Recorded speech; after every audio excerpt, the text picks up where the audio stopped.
In this episode of BEA Conversation, we speak to Roshan Thiran, founder and CEO of Leaderonomics, a social enterprise that supports and promotes leadership development.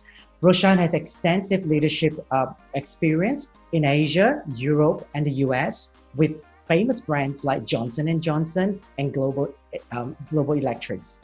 And today we're going to scope out of the business events and hospitality industry to center our conversation around the future of work, particularly on transferable skill sets. So Roshan, thank you so much for joining us this morning. Happy to be here. Thanks.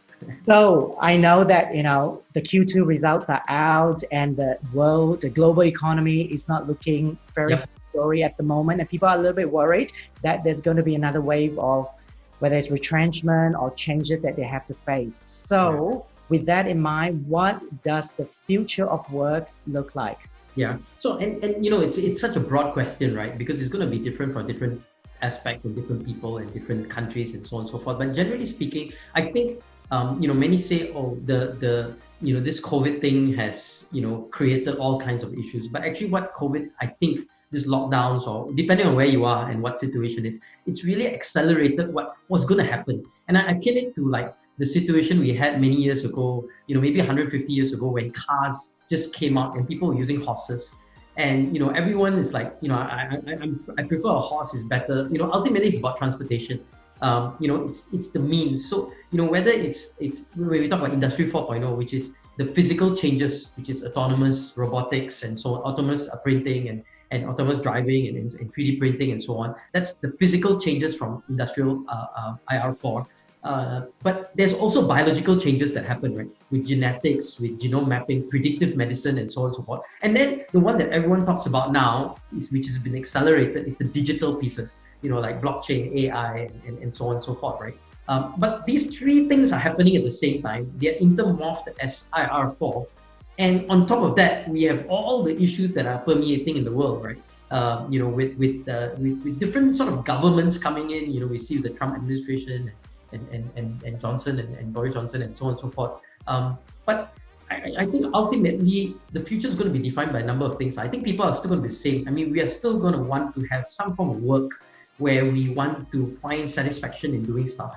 I think where things are going to change is that, there's a lot of transactional work or administrative work that we are doing. And this happened, 100 years ago. A lot of that was minimized, right? I mean, we have rice cookers, we have, we look at how things have changed in the last, 100 odd years, where cooking, where simple stuff becomes automated to some extent. Now, what has happened is we now work.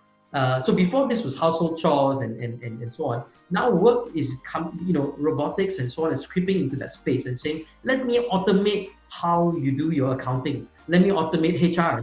Let me automate functions that don't make sense. It's administrative, it's tedious, it requires a lot of data analysis, and things like data analysis and things that computers can do better than us, we shouldn't be doing. We should be allowing the computers to do. But there are things that the computers don't do as well as us: creativity, communication, interacting, managing. Those things the computers don't do as well as us. And that's where I think work is going to be skewed towards. So that's one aspect of the future of work changing. I think the other aspect that we have to think about is that I think work is going to be changed where companies are starting, before work is time-based, meaning, I'll pay you money and you work for 8 hours a day. Now work is starting to move to be outcome-based, meaning, hey, I'm going to pay you money. Every outcome you achieve, you get a certain amount of money. And this has driven what we call the gig economy, right? That means people are saying, hey, if that's the case, I don't want to work for hours because I'm producing 100 times, my friend is only producing 20. I can get paid more if I go and freelance. And so that whole thing has already happened the last 5 to 10 years, right? And now with this whole acceleration from COVID, it makes it even more important for companies to be outcome-based. So what we will start to see is less people being employed as full-time employees and more people being part of a supply chain or part of a value chain of an organization. And I think you need to find your niche and say, I'm good at this and I specialize in this so that I can go into 10 companies and do the same thing and be successful doing so. So there's two elements. One is that changing nature of work in itself, but also the other way is organizations are going to change and be a lot more outcome driven rather than time driven. And this is going to change the way we have to perceive what work is going to be and how work is and how we adapt as salary versus, this whole economy of how much you produce is what you get. Very thought-provoking answers. And obviously, what we wanted to find out is what are the skill sets that are actually needed, because you speak to leaders across so many industries. Yep. So are there common denominators when it comes to skill set that allow our, my fellow industry colleagues who are perhaps losing their jobs and don't have actually any opportunity within the industry at the moment to temporarily transfer to another industry? So what are the skill sets that you think will be needed moving forward? So I think, if you think about it, some people told me like, oh, everyone needs to learn coding because that's a very important skill. And I agree, coding is very important. It's an important skill and we want as many people to do. But the reality is it's changing also, right? Meaning in 5 years time, I remember when I first learned coding, SQL and basic and this is like 30, 40 years ago. Today, none of this, a lot of it is not fully utilized. We've got C, we've got Java, we've got a whole bunch of advanced programming skills. So I think the biggest skill that you can have is the ability to learn how to learn. Meaning, this is tough to do. Many people say, yeah, I can learn. But the reality with learning is this: we have to learn something, and first, before we learn it, we have to unlearn things. We have to unlearn, and a lot of it is beliefs that are residing in us. And I give you a quick example. In my company, we had to pivot, and we provide education, leadership development for companies, and it's always going to the company, doing face-to-face workshops, and so on and so forth. And to pivot into the digital sphere required us to say, hey, transactions are not going to be big, where they pay us a lot of money to do this 3-day, 5-day thing. It's going to be mini one hour type transactions. Now, just moving that is about unlearning the old ways of doing it and relearning the new ways of being fast, effective, automating a lot of stuff so that you can get a lot more transactions, because these transactions are smaller and smaller value. So you need many of them to be able to replace that big one. So the ability to learn is extremely important. And I think part of it is, the second part is about, I look at a couple of skills now. One is that starting point is the learning skill. The second part is about innovation and creativity. And you cannot be innovative and creative if you don't have a broad base of understanding the world. So which means that you need to start learning many things. I know Steve Jobs talked about this. He said, I went for this class, design sort of class where I'm learning typology. I didn't know how it was relevant, but later I realized, wow, it was very important because design became a huge differentiator for Apple, when he set up Apple. And that's what we need to start thinking. It's not, go study this because that's going to be in demand. Well, the future is going to be very complex in a way that, I was telling my team, I said, if you think about, you're a finance person, so you know finance, but the best finance person knows IT, because it's about systems, it's about internet, but also the very good guys know business, have very strong business acumen, and also have good people skills. So it's a morphing of, and the same with marketers, right? Marketers need to know technology, marketers need to have good people skills. So you need to, HR, marketing, finance, everything is morphing together. And it's moving in a very different verticals from what we knew. Before it's very functional. So what you need to study is to be innovative and creative. And to learn, you need to be learning multiple things. And I think the other big thing that is very important for us to have is problem-solving skills, because I think the future is going to be about solving problems, and the problems may be a myriad of problems from many different areas. Now, if you think about specific skills, I think things like data analysis, again, coding, cognitive ability, critical thinking, emotional intelligence, complex problem solving, those becomes very much more, the other one is time management, because ultimately we'll have a million things hitting us, right? How do we really know how to not just prioritize, multiply, right? Because prioritization means that I'm doing one thing, but I'm not doing another thing. Multiplying means I'm able to do something now that enables me to yield something in the future. So these are all skills that, in a time where we say, hey, I've got time on my hand to learn something. It's not specific technical skills. Yes, I think that's important. But if you know how to learn fast, you're able to jump in. I've hired many people who come in and say, okay, we have the editorial team that does content, and many of them are not writers, but they have skills in different areas. When they come in, we teach them how to write. We teach them those technical skills, and that's possible. But the key again is the number one thing I told you: the adaptability to learn, unlearn, relearn, and continuously learning new things that are very, very distinct areas and specifically multiple industries or experiences. So I look at that; those are the areas that we need to zoom in on. Thank you, Roshan. Can I ask, obviously you were talking about your company needing to pivot as well. As an experienced leader, did you have fear about, wow, perhaps a little bit unknown? How do you manage your fear? Because the reality is a lot of people now are crippled by fear, right? So how do we get past that? What advice would you give? Yeah, and when we started to analyze this, right, actually fear is related to a bit, there's this thing called grief that we have. So what happens is, when we get attached to something, let's say we attach to our job or we attach to the process, what happens is when there's a pivot or there's a separation, what happens initially is that there's a grief. Oh, things are not going to be the same way. And we go into denial, we go into bargaining, we go to anger, we go into sadness, we go into that whole grief cycle. In psychology, they talk about the grief cycle. But organizations have the same grief cycle that's happening. And what happens is we cannot reattach to something new. Whether it's a new skill, whether it's a new process, and we call this mindset. But what really we need to do is we need to overcome this grief that we have. How? And the old way is gone. And this is tough, because ultimately, in my team, I have to say, look, guys, the old way is gone. No, it's not. It's just temporary. Once this lockdown, once all this COVID thing goes, once we find a vaccine, everything will go back to normal. I don't think so. Because how do people, Roshan, but how do people get over that grief? So it starts with first telling yourself that you are grateful for what has happened. Gratitude is important. And then forgive, right? And say, sometimes you're angry with your boss, you're this and that. You need to forgive. And then after you're grateful and you forgive, then you are now very much more open to embracing something new. That's the grief side. Now, the mindset also has a couple of beliefs that we may have. We may have a very strong belief that, oh, this is the way things can only happen, right? And that can only be changed by experience. So what you need to do if you're a boss is to showcase them that let's try this. And even if you fail, try it again. And after a while, these guys, that belief, because belief is only changed by rituals or experiences. We cannot change belief by someone saying, hey, this is wrong belief.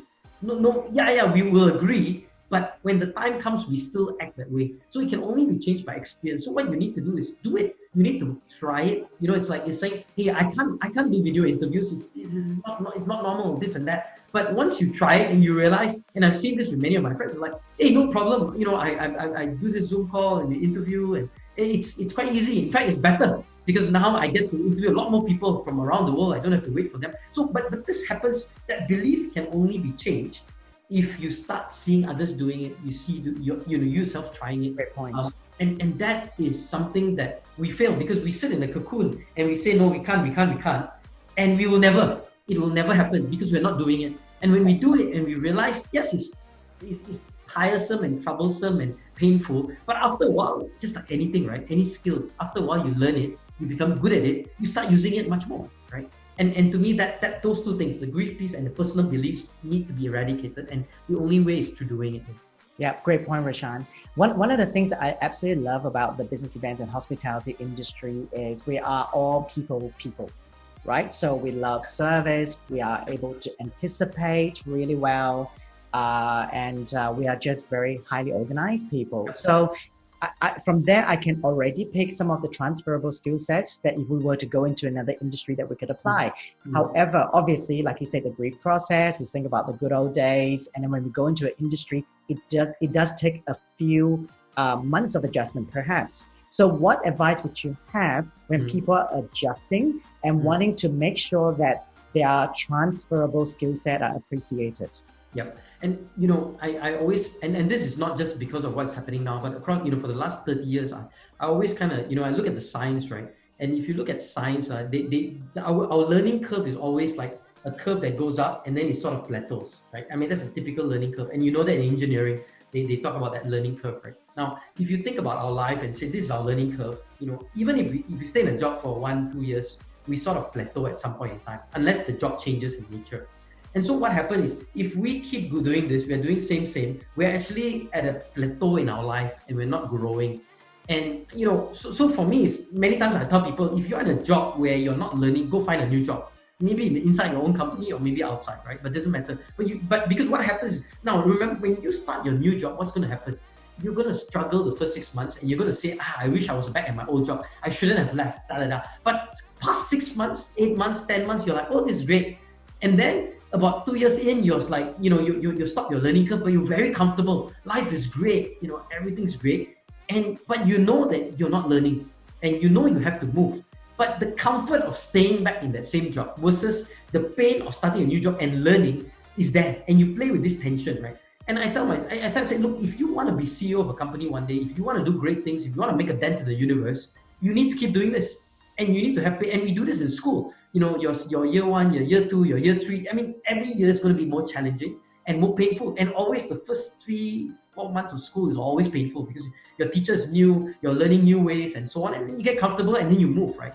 And to me, that's the starting point of all of us saying that we need to start saying to ourselves, and nobody's going to say this to us, when we are at a point where we're not learning, we need to find a way to learn.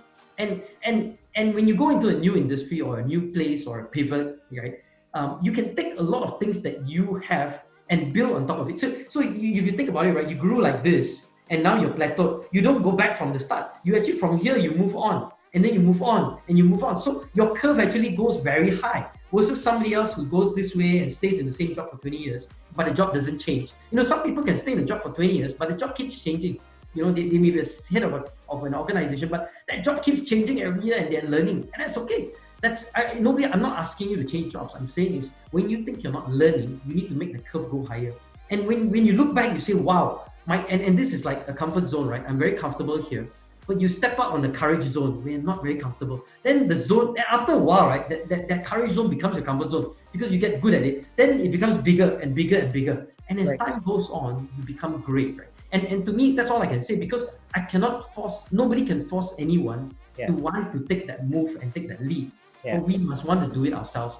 And so, I totally agree. And I think it's so important to learn something, whether it's every day, every week, every month, something new is always very intriguing. So on that note, where would you suggest for people to, where would they go to learn new knowledge? Should they go on the internet? Should they go to a library? Should they come onto your website? Do they speak to leaders? What are some of your suggestions? Yeah. So if you one of the things that we did was we looked at a process of how you become a person who really influences, who drives change, who is a change agent, a leader, and so on and so forth. So we call that the science of building leaders. And we started to look at skills. Actually, skills is highly dependent on where you want to be in your life. So let's say my goal is to be the CEO of a company, right? Now, your goal may be to be the prime minister of the country, right? And somebody else's goal is to be the best father or the best mother. Now, all of us have end goals that are different. And the best part is our starting point is different. My starting point might be here, but yours might be higher than me. You may be much more developed than I am. So your starting point and your goal is different. Now, what you need to learn and what I need to learn is completely different, right? So we can say, you need social intelligence skills, you need cross-cultural, new media literacy skills, virtual collaboration skills. We can say all that, but I think the first point you have to ask yourself is, where do I want to go? What's the end goal? And where am I today? So I call this vision clarity and reality clarity, right? Once we have vision clarity, I have clarity on where I want to go. Then I have reality clarity, where I am today. Then I can start having the clarity of what I need to learn I need to invest in. And you may say, hey, I want to get to be prime minister one day, so I need to have some political savviness. I need to understand this. I need to understand social media because, all these guys are all getting big accounts. But then you say, okay, then how do I learn that? How do I become an influencer? How do I do? Okay, but, if your goal is to become a technical person and go deep into programming, do you really need social media skills? Maybe not, right? So I don't know what the answer is, but I think if all of us start to explore ourselves and say, what's my vision? What's my reality? And then what do I need to do to get there? Then we start mapping our journey. Then even though there are roadblocks or obstacles, we know at the end of the day, this is where we want to go. We can navigate around it and we can learn new things. The world may change, but my goal is still the same. I just navigate around those changes. Then we become a lot more successful as a person versus being very stuck. And I see this, we must study IT, we must study this. And then they become programmers, but they have no social intelligence, they have no intellect, it's just programming, and they can't do what even when people say something, when your boss tells you something, they actually mean something else, but we're not able to translate that, right? And when you don't have those capabilities, right, it's going to be very hard for you to be able to be successful. So that's my kind of take on that. Great. Thank you so much. I mean, like within a few moments, you have shared so many great points for people to motivate people to move forward, to embrace that COVID is going to be part of our lives for a while until there's a real solution to it. But we should not stop living. We should stop improving where possible, where money allows. So, Roshan, once again, thank you so much for your time. And I'm sure we have many other conversations coming. So happy to have this conversation. Thank you so much.